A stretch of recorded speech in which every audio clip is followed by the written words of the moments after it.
future. And joining me now is the former Supreme Allied Commander of NATO and retired four-star Admiral James Stavridis, who has a new book out today, The Restless Wave.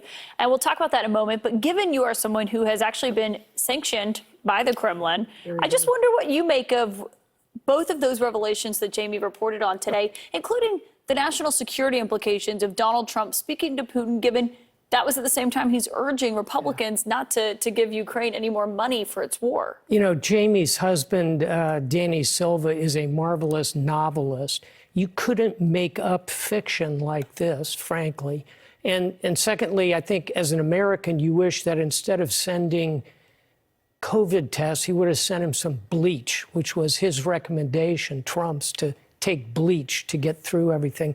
In all seriousness, I worry about it a lot as a national security practitioner. Number one, what intelligence is Putin, a trained interrogator, a former KGB operative? What is he getting?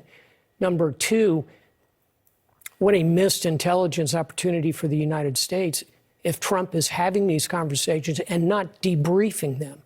And number three, now that the story breaks, as it inevitably does, Kaitlan, the optics of this are terrible for our efforts in Ukraine. Here's our former president allegedly having 7 phone calls with arguably enemy number one of the United States. Well, and I covered Trump when he was in the White House. I remember he wanted to prosecute John Kerry for conversations he had with Iranian officials that he did brief then Secretary of State Mike Pompeo on. So just to see this is what's really remarkable about this revelation. It is, and recall, of course, Trump's loose, casual carelessness with the highest levels of national security. He has multiple high-level documents recovered from Mar-a-Lago.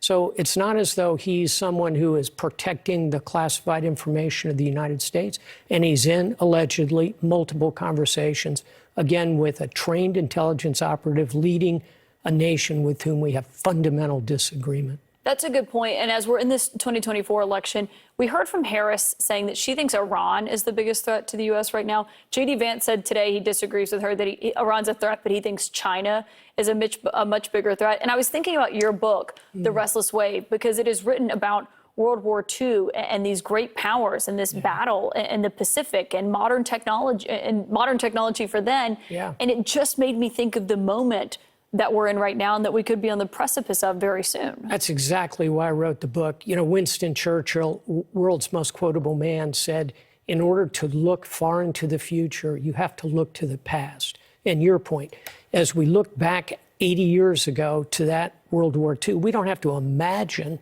how apocalyptic a war between the U.S. and China, great power war in the Pacific was. We can observe it. We can look at the history. We can then reverse engineer it, hopefully, and avoid it. And by the way, I think China is an enormous strategic challenge to the United States.